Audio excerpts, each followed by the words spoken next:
Yang ke-17 dari Asmaul Husna, yaitu Al-Wahhab.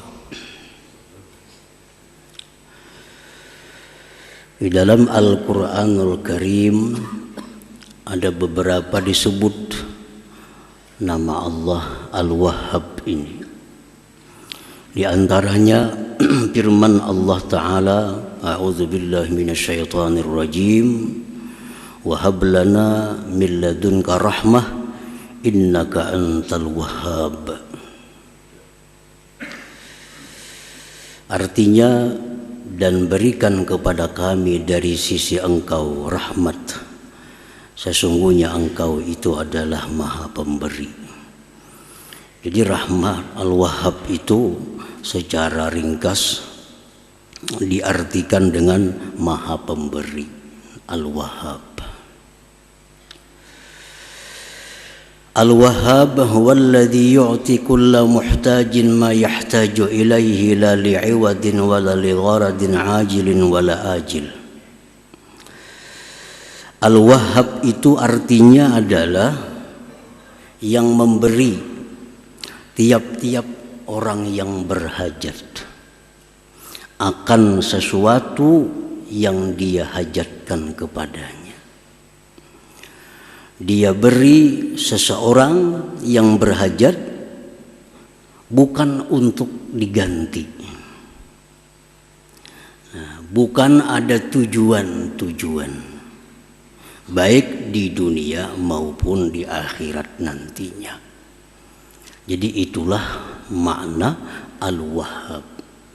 Allah memberikan kita sesuatu yang kita perlukan, dan Allah memberikan itu tanpa mengharapkan sedikit pun dari kita, baik itu balasan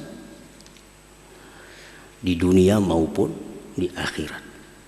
Jadi semata-mata Allah memberi tanpa ada balasan apa-apa.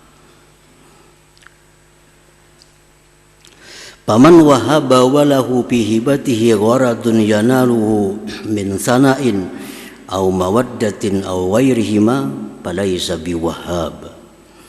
Barang siapa yang memberi dan baginya pada memberi itu ada tujuan yang akan dicapai, baik pujian atau cinta atau selainnya, maka bukanlah itu Al-Wahhab.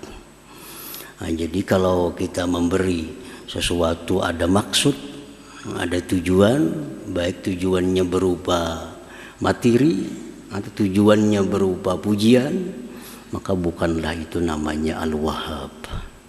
Jadi Allah memberikan semata-mata sesuatu yang kita perlukan, tanpa ada iming-iming apa, tanpa ada harapan apa-apa kepada kita ini.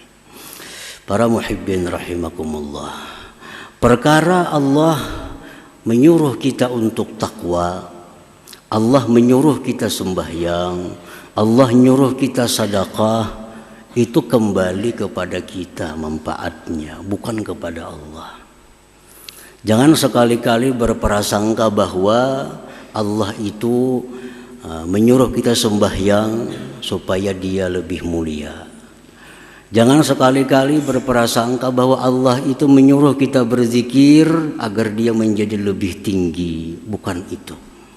Allah menyuruh berbagai macam kebaikan kepada kita, manfaatnya itu kembali kepada kita. Sedikit pun tidak akan kembali kepada Allah Subhanahu wa ta'ala.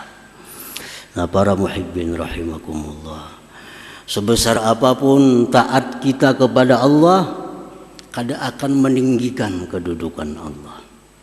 Sebesar apapun ibadah kita kepada Allah, kada akan menambah kemuliaan Allah.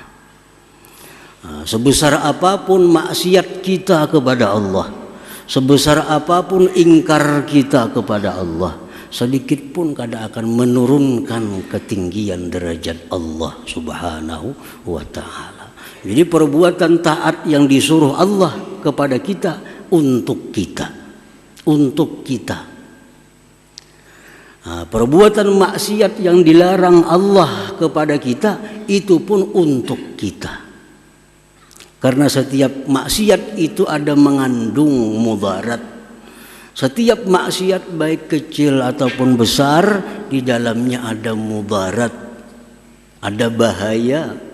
Nah, oleh karena itu Allah melarang kita jangan melakukan ini supaya kita jangan mudarat. Bukan kembali kepada Allah Subhanahu wa taala. Nah, para muhibbin rahimakumullah. Jadi Allah memberikan tiap-tiap orang yang berhajat sesuatu yang dia hajatkan, bukan karena mengharapkan gantian dan bukan karena ada tujuan. Oleh karena itu Allah dinamakan dengan Al-Wahhab ini. Para muhibbin rahimakumullah. Nah, sekarang apa yang kita perlu kepada Allah? Ini Allah akan memberi kita apa yang kita perlu. Itulah namanya Al-Wahhab. Apa yang paling kita perlukan? Apa yang paling manusia butuhkan?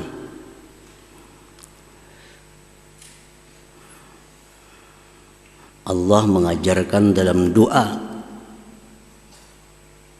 pada kitab sucinya Al-Quran, wahab lana min ladunka rahmah innaka antal wahhab. Berikanlah kepada kami dari sisi engkau itu rahmat, bahwa engkau sungguh maha pemberi. Jadi yang paling kita butuhkan, yang paling kita perlukan adalah rahmat Allah Subhanahu wa ta'ala. Nah, apa itu pengertian rahmat secara lengkap? Rahmat itu biasa ringkas disebut kasih sayang. Nah, pengertian rahmat itu secara lengkap oleh ulama dijelaskan bahwa yang namanya rahmat itu mencakup 6 perkara. Jadi bila kita minta, ya Allah berikan hamba rahmat, berarti ada 6 yang kita minta. Apabila Allah memberikan kepada kita rahmat, berarti salah satu di antara 6 ini yang Dia berikan kepada kita. Nah, pertama yang disebut rahmat itu husulul iman wat tauhid wal ma'rifah bil qalbi. Hasilnya iman, tauhid, ma'rifat di dalam hati. Itu rahmat. Kita nih bisa beriman kepada Allah, itu dapat rahmat Allah. Kita bisa mentauhidkan Allah, itu kita dapat rahmat Allah. Kita bisa mengenal Allah, nama-namanya, mengenal sifat-sifatnya, berarti kita dapat rahmat Allah. Nah, pertama itu hasilnya keimanan, tauhid, ma'rifat di dalam hati. Nah, itulah bagian pertama dari rahmat. Yang kedua, husulu nurit ta'at wal ibadah fil jawarih. Hasilnya cahaya taat dan ibadat pada anggota tubuh. Kita menuntut ilmu sekarang ini, berarti kita dapat rahmat. Berarti kita dapat rahmat. Kita membaca Al-Quran, berarti saat itu kita dapat rahmat. Kita sembahyang, kita baca salawat. Nah, saat itu kita dapat rahmat Allah Subhanahu wa ta'ala. Nah, bagian yang kedua dari rahmat itu adalah hasilnya taat ibadah di anggota-anggota tubuh kita. Nah, itu rahmat juga ngarannya. Kita kawa sembahyang, berarti kita dapat rahmat. Jakanya kita kada dapat rahmat, kita kada kawa sembahyang. Jakanya kita kada dapat rahmat, kita kada kawa berkumpul di sini. Jakanya kita kada dapat rahmat, kita kada kawa baca Al-Quran. Karena dapat rahmat itulah kita bisa sembahyang, kita kawa nuntut ilmu, dapat rahmat. Yang kedua, yang ketiga, husulu suhulati asbabil ma'isyah minal amni was-sihhati wal kifayah. Yang namanya rahmat itu hasilnya kemudahan, sebab-sebab kehidupan, keamanan, kesehatan, dan kecukupan. Nah, itu rahmat. Kita ini aman. Kada ada perkelahian, kada ada permusuhan, kada ada peperangan. Berarti kampung itu kampung yang dapat rahmat. Kita sehat, kita cukup dalam kehidupan, itu berarti dapat rahmat Allah. Yang keempat, husulu suhulati sakaratil maut, hasilnya kemudahan waktu sakaratul maut. Kita dapat kemudahan sewaktu menghadap Israel. Israel itu pasti datang kepada kita. Kita pasti bertamu lawan Israel. Ada yang sulit, ada yang mudah. Nah, kalau kita mati dalam keadaan mudah, berarti dapat rahmat kita. Dapat rahmat. Nah, yang kelima, husulu suhulatis su'al fil qabar. Hasilnya kemudahan menjawab munkar nakir di kubur. Marabbuka jar munkar nakir. Mudah menjawab, Allahu Rabbi. Waman nabiyuka, siapa nabi engkau? Muhammadun nabi. Mudah. Nah, kemudahan menjawab munkar nakir itu rahmat Allah. Rahmat Allah. Yang keenam, husulu suhulatil hisab walika illahi ta'ala fil jannah. Mudahnya kita menghadapi hari kiamat dan bertemu Allah di dalam surga. Nah, itu rahmat Allah subhanahu wa ta'ala. Nah, para muhibbin rahimakumullah. Jadi bila kita berdoa lawan Allah, Allahumma rahamni, misalnya, ya Allah berikan aku rahmat, berarti kita minta yang 6 tadi. Nah, berarti kita minta yang 6 itu.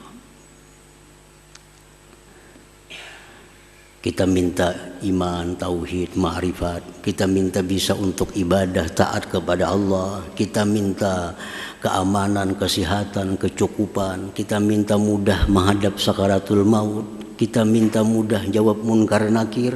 Kita minta kemudahan pada hari kiamat dan bertemu Allah subhanahu wa ta'ala. Jadi satu kalimat rahmat itu mencakup itu.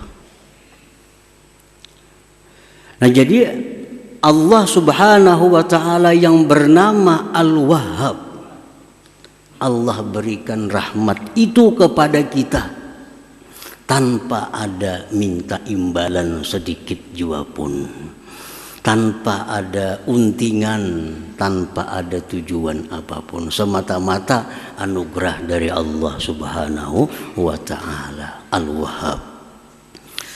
Para muhibbin rahimakumullah, kita dapat anak. Anak ini belum tentu rahmat. Anak yang namanya rahmat itu anak yang takwa kepada Allah, anak saleh. Kalau kita punya anak, anak kita jadi anak yang saleh, baru itu anak rahmat kepada kita. Kita dapat istri, belum tentu istri ini menjadi rahmat bagi kita. Tapi kalau istri ini salihah, taat kepada Allah, taat kepada suami, maka ini istri rahmat bagi kita. Kita dapat duit, belum tentu duit ini rahmat. Tapi bila duit ini kita gunakan untuk ibadah kepada Allah, maka duit itu namanya rahmat.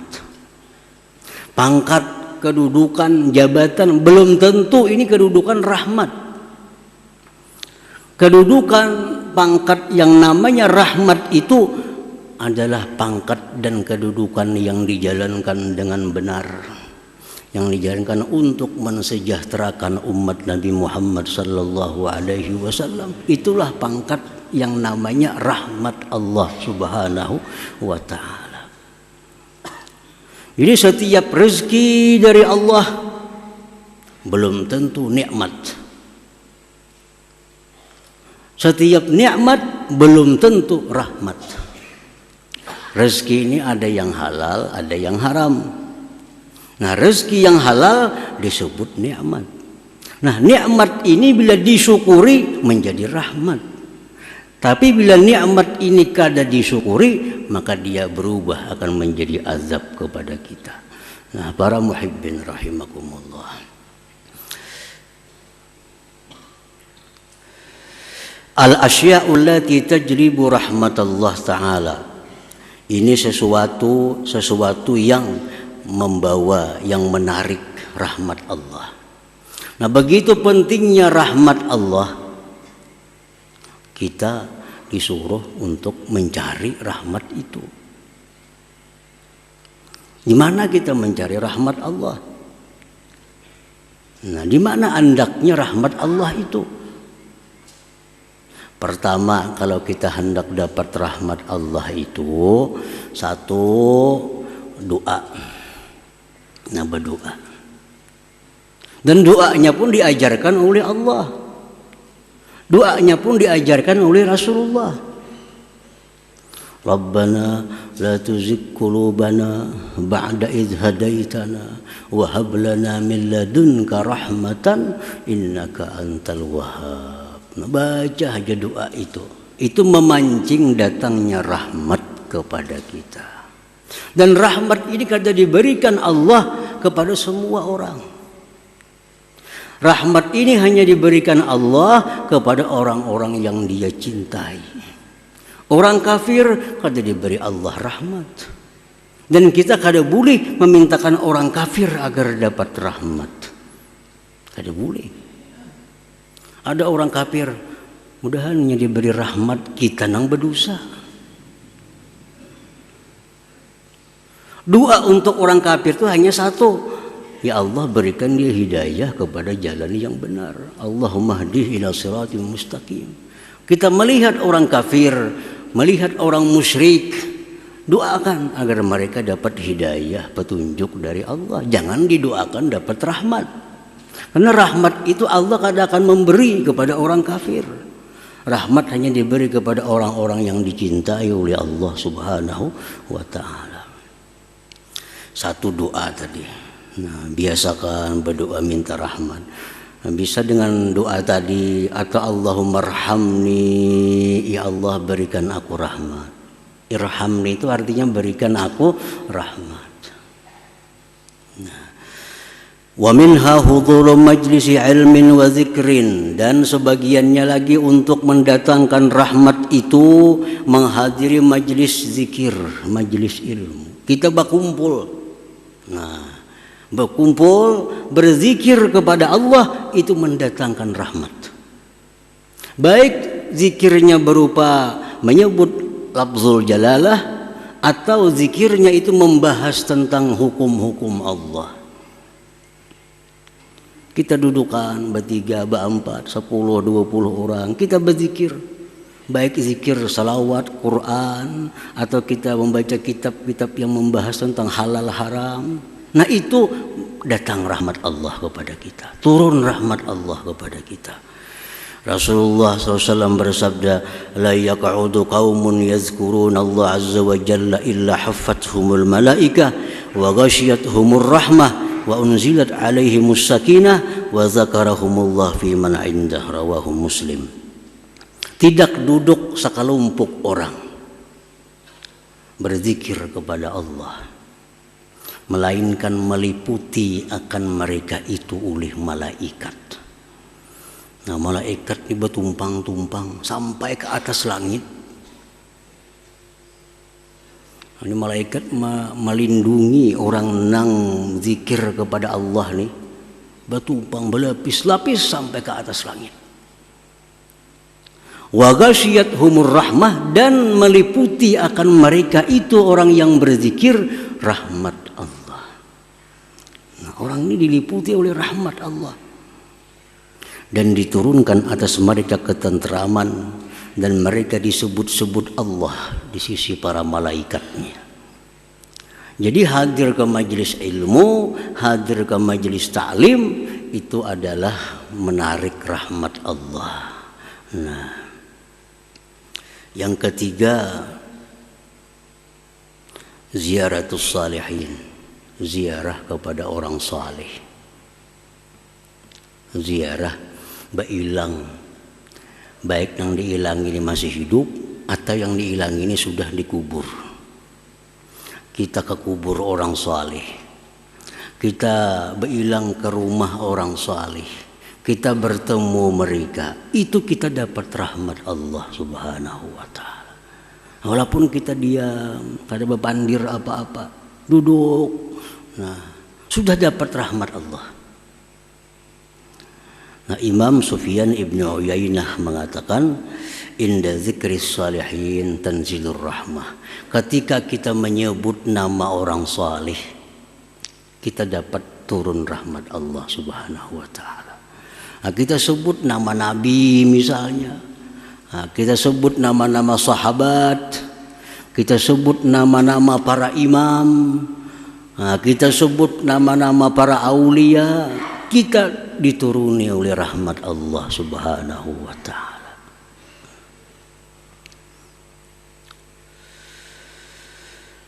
Nah, wa minha, dan setengahnya lagi, al-i'tikaf fil masjid, i'tikaf di masjid. I'tikaf itu kada syarat baca Quran. I'tikaf itu kada disyaratkan sembahyang. Kita duduk di masjid, niat i'tikaf, satu mat itu guring, kada apa-apa. Guring, i'tikaf. Rasulullah SAW bersabda, man tawadda'a fi baitihi fa ahsana wudu'ahu thumma atal masjid fahuwa zairullah wa haqqul mazur ay yukrima zairah, rawahu Tabarani wa sahhaha. Ujar Nabi, siapa yang berwudu di rumahnya dengan wudu yang sempurna, yang baik, kemudian dia datang ke masjid. Nah, datang ke masjid, maka dia ini disebut zairullah, mailangi Allah. Disebut mailangi Allah. Jadi kita berwudu di rumah. Nah, atau di manakah berwudunya? Asal wudu yang baik. Kita datang ke masjid, kita disebut mailangi Allah, ujar Nabi kita.